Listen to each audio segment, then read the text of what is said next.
రోజు కొండే ఆడబిడ్డలందరికీ హామీ ఇస్తున్నాను. ఆగస్టు 15 నుంచి ఉచిత ప్రయాణ సౌకర్యం ఏర్పాటు చేస్తున్నా, ఫ్రీ బస్ ఉంటుందని చెప్పి కూడా మీకు హామీ ఇస్తున్నాను. ఎన్నో కష్టాలున్నాయి, ఇబ్బందులున్నాయి. అందుకే రాబోయే రోజుల్లో నేను చెప్పిన సూపర్ 6లో కార్యక్రమాన్ని ఒకటొకటే చేసుకుంటా వస్తున్నాం. నేను చాలా సార్లు మీకు ఒక విషయం చెప్పాను.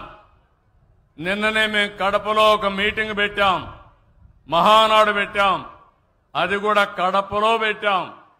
కడపలో పెడితే నా జీవితంలో ఎప్పుడూ రానటువంటి స్పందన చూశాను. మామూలు స్పందన కాదు. నాకే ఆశ్చర్యం వేసింది. అంటే దాన్ని చూసిన తర్వాత అనిపించింది, మంచి పని చేస్తే ఎప్పుడూ మీరు మాతోనే ఉంటారని అర్థమైపోయింది.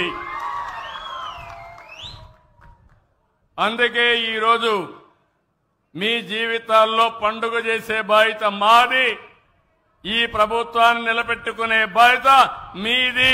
ఎప్పటికని మరొకసారి విజ్ఞప్తి చేస్తున్నా.